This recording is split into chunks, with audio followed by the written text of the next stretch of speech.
When you're that young, you think that, oh, that moment of achievement is just one script away. It's just one moment away. Coming is being redone. So I was like, okay, thank God, at least people will know. I had no idea everyone will start saying I have actually taken from Knives Out. Like I said, that the genre evolved the minute he came in. Now I understood that this is not. It's not true that people are happy just just signing stars on, or just putting a song in. All of those are flourishes, of course, but every person I met, they're very interested in characters and arcs and a deeper meaning and thematic stuff.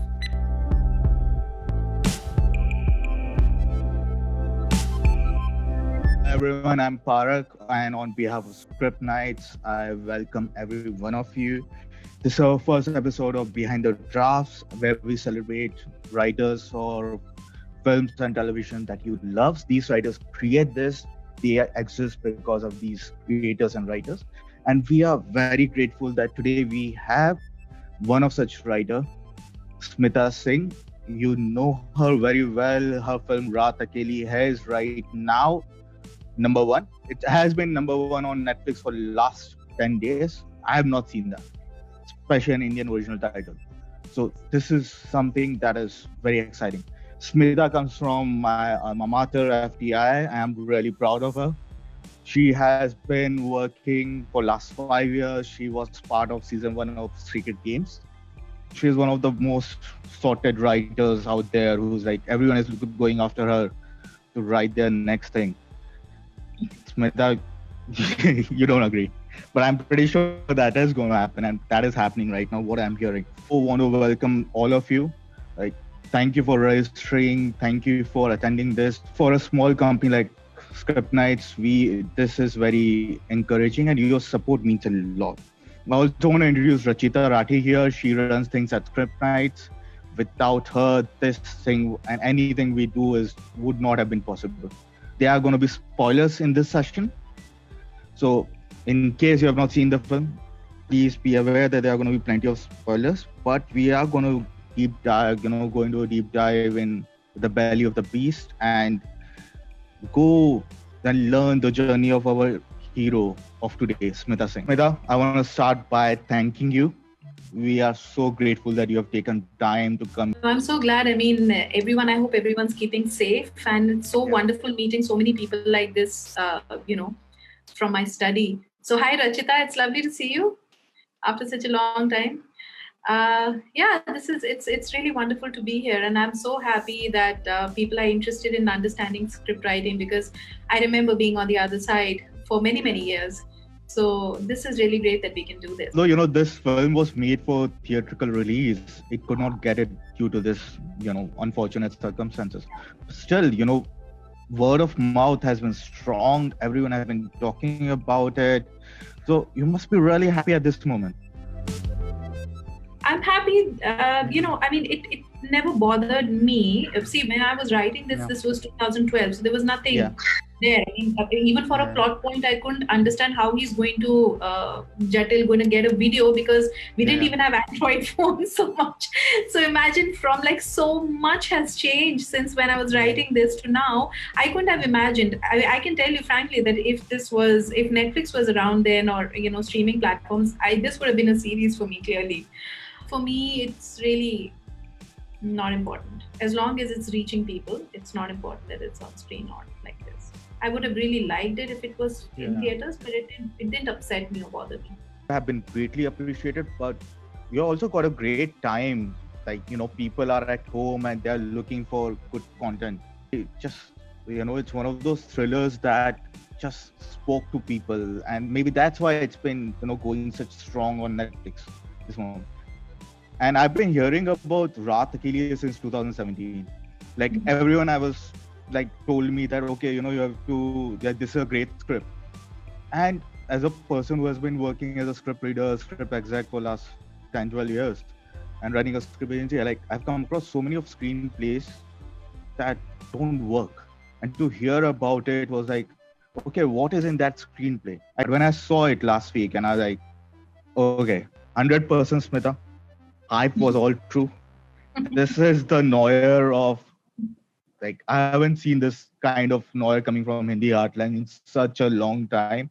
Like I'd forgotten about, like, you go back in 70s, 80s to watch those films, but you watching Jatil's journey and watching this whole universe, the whole menu, just made me so excited about it. My first question to you is that how did you go on creating and writing such an engrossing screenplay? Like, what was your process?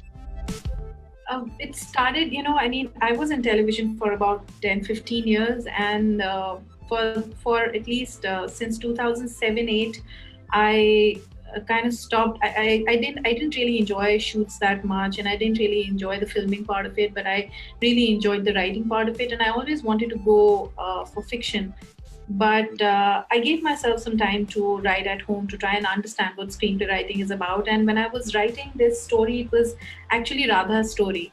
And somewhere, I wasn't able to peg it as in what is the genre, it's a story. This girl lands in this house, she falls in love with Vikram, and there's this murder. And then this cop comes in. And I suddenly felt that, okay, this is so interesting to see this family, to see the situation from the eyes of the cop.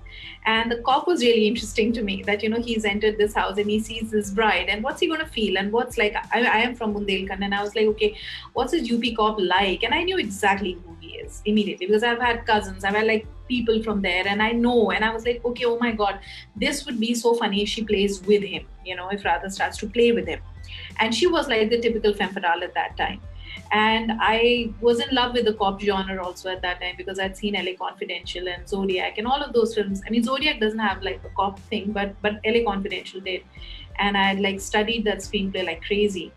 And I thought, okay, then the genre kind of evolved because of Jatil Yadav, So I got this premise, and I stopped writing because I'd got through to FTI at that time. And I thought, I'm going to attempt writing this once I get there, because this is also about the space, about the place, about the world that I know. People keep saying patriarchy, but it's deeper than that. It's also how several notions, from caste to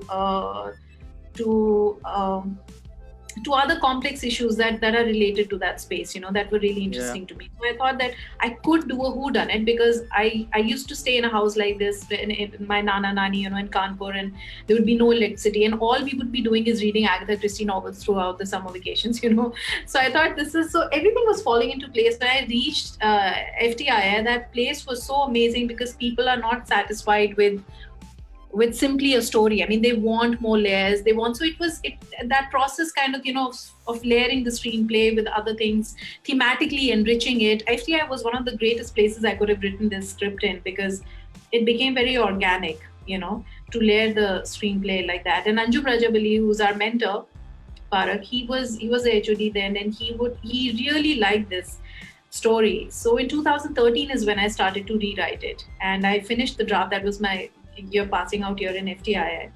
And I basically, thought this is going to be a calling card. Anything that you write in FTII is like your calling card, that, when you go, it's like your CV, nobody asks you in the industry, where did you worked in IT industry, or you did this, or you worked in television, or you were a dancer, or you were whatever. It's like, what have you written, and whatever they want to know about you is from whatever you have written. So I thought this is going to be my calling card. But when you're writing it, you don't write it. It like takes so much away from you if you write thinking that, oh, it'll never get made. It'll just be your calling card. Everyone secretly wants that screenplay to be made. You're putting in so much energy, you're putting in so much effort, and you're creating these characters, and you eventually want it to be made. But you never really believe that it will be. So for me, it was a happy coincidence that people were interested in this screenplay. They were hiring me for other things, but there were people who were interested in the screenplay. So that was a very good thing that happened. Were you working as a creative in TV industry? I was in I did a non-fiction. I was in Delhi, and I didn't do the fiction part of television at all. I was making documentaries for BBC, for National Geographic, the docudramas for National Geographic and Discovery, and all of that. I worked in this company that worked with these channels, a TV production company, and it was not very satisfying. I knew that I wanted to do fiction. And in television, there was, once you crack the code, it's all about cracking the code. You keep repeating yourself. And I wasn't very happy, and I was completely lost in television. It is fiction that I always wanted to do, but at 35, I didn't think I'm going to come to Bombay and assist somebody and do all of that. So I wanted to become an editor actually. So I was trying for FTI like that. So, I wanted to just study cinema for 3, 4, 5 years. I don't know how writing happened though. It's just something that I started to do, and I got more and more and more involved. In FTI, whoever goes, that's the one thing the best. That course is just for 9 months. Now it's for a year. So you don't really get that much time to work on your craft. You don't get so much of time to write so many screenplays. Like direction and editing students, they work on so many films. You don't get the opportunity. But to go to FTI and there are like 10, 12 students in class. And do you think that going there, spending a year there, enrich your screenplay more? Or you could have like written the screenplay without even going to FTI?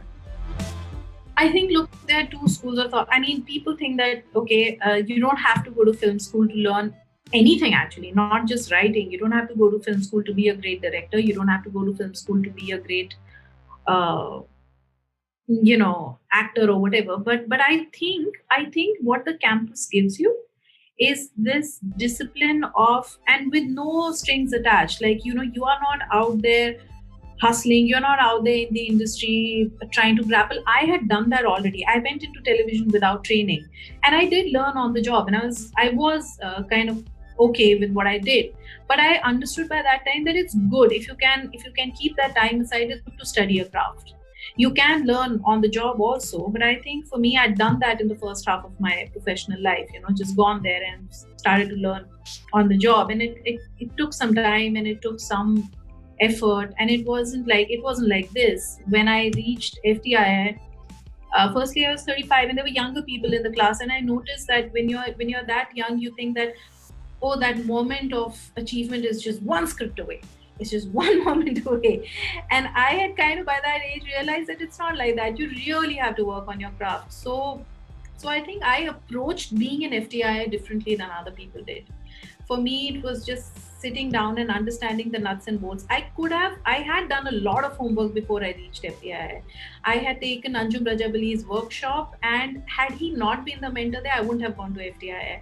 I saw that I'd written this really unwieldy, political screenplay sitting at home, and I knew that it didn't work. It was just like an exercise, rough screenplay. And I went to this workshop, and I saw Anjum Rajabali talk about what mistakes we make, and I immediately understood. There were some books that he recommended, and I understood that he's the right person, to study screenplay writing under, because he approaches it like a craft. He understands the principles, and it just, you waste so much time otherwise. It's not like you can't, but you just waste a lot of time. So it really helped being in FTI and dedicating that time. And you're mentioning about writing, Parag. I mean, there were 100 episode Bibles for television. There were 3 or 4 treatment notes to write.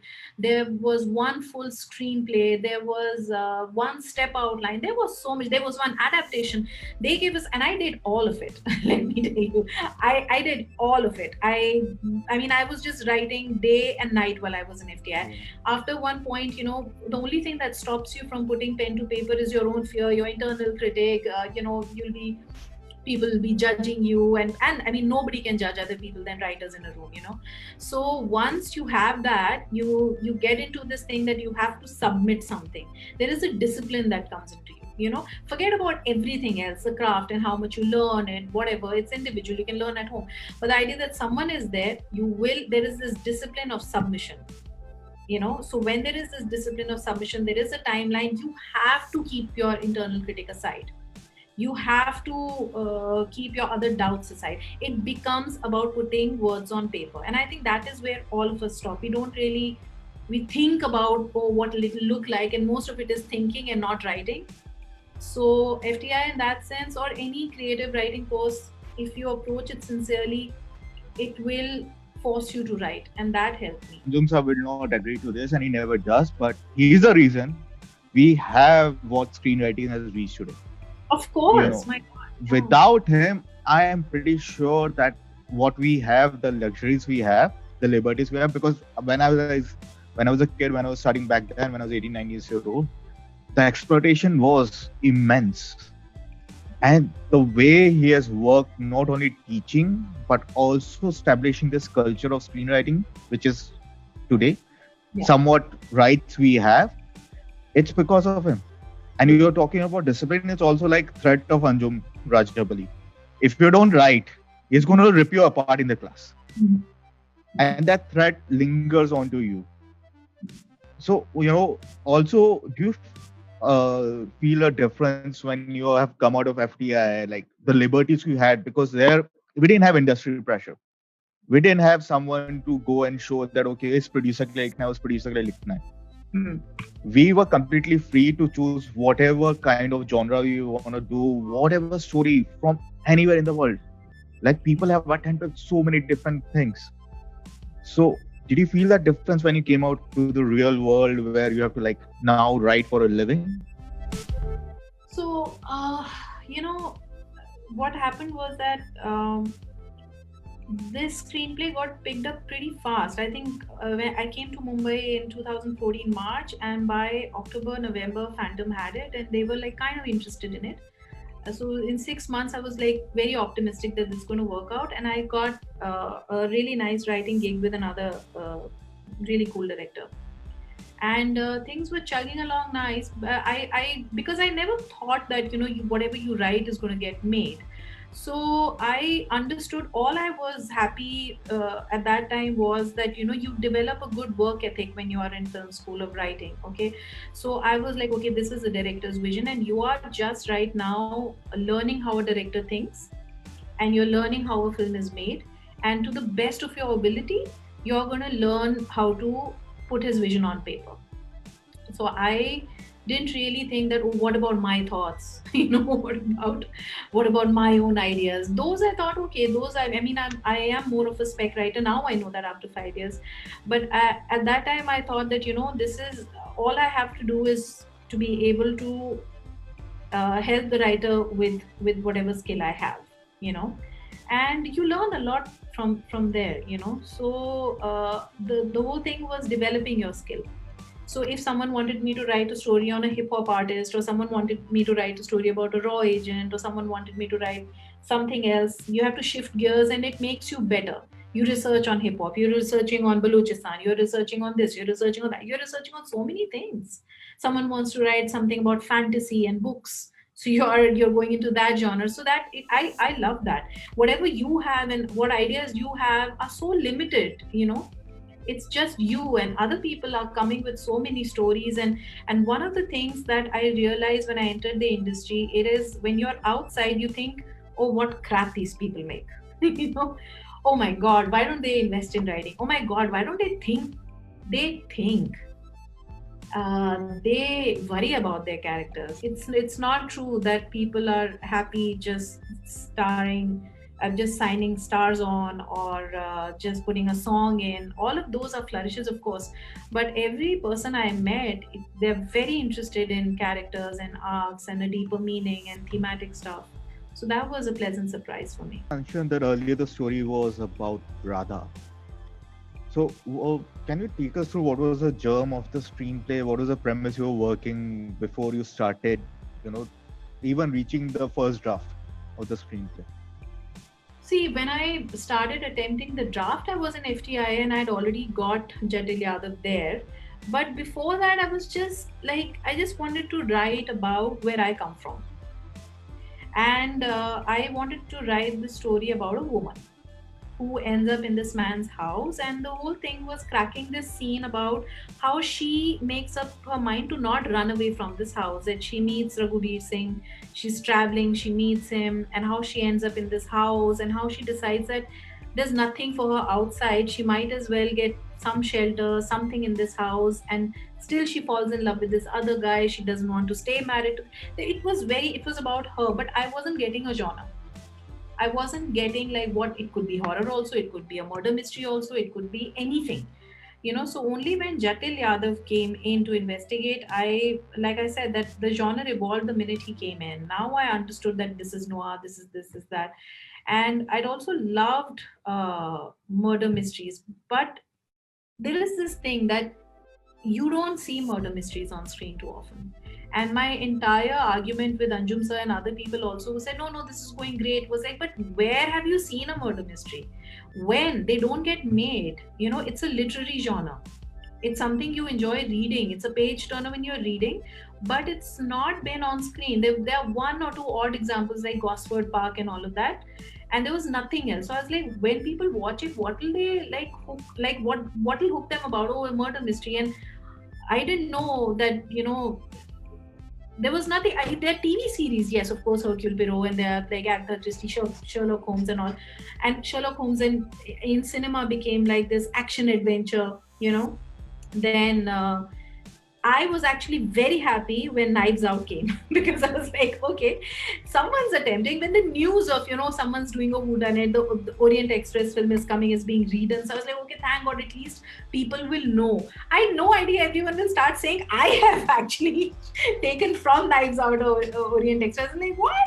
I was happy that people are getting introduced to a whodunit so that when Radha Ke Liye comes, they'll know, oh, there is a genre like this that exists, So I was when I was writing it in 2012-13, I was I was thinking a whodunit, people will not get it, and there is a very good reason why a whodunit has not been made. It's been made so intermittently, like maybe in 70s once and someone has attempted, because it needs the layering of something else. A whodunit for me is a vehicle to explore some other thing, So that was very clear to me. The noir aspect of it is when you go to a place like this, what happens is Radha for me was like almost like a gothic suspense heroine who's stuck in this mansion and needs an outsider to come and get her out. And it is from one of those very lurid vernacular pulp fictions, that you get at railway stations and all those really pulpy, colorful books, and Manohar Kahania and all of this stuff that you are, not allowed to read when you're a kid. So I thought, that it lends itself to the themes of noir, where there are these taboo desires, this repressed desire, forbidden relationships, So that lent itself. So everything kind of fell into place when I started to layer the screenplay with the stories of other characters. And it wasn't like always I knew who the killer was and what the reason was, but because for me the plot is not so important as the character. For me the plot is only a function of the character. So I know that I wanted Jatil, who is in UP from a non-elite caste, to discover that what he's pursuing throughout is very hollow, these ideas of morality and virtue, because they kind of trickle down from an upper class society to everyone else, and you start to value what comes from privileged homes without realizing that they also may not really be living their truth, So it was very important that he discovered this crime.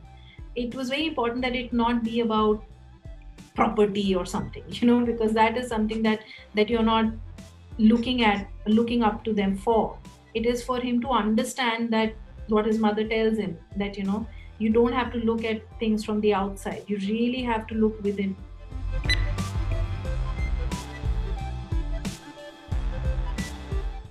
It may be like, oh my god, a hero with that kind of surname or looks dark and all. From UP it's not unusual for Yadav to be a cop. I knew that I was exploring the caste dynamic over there, but the hard-boiled hero is the cynic. The hard-boiled fiction is the Hammett and Chandler. No one was getting into the story through these characters, and the genre was also getting confused because you had so many people, so ideological battleground that cinema has become.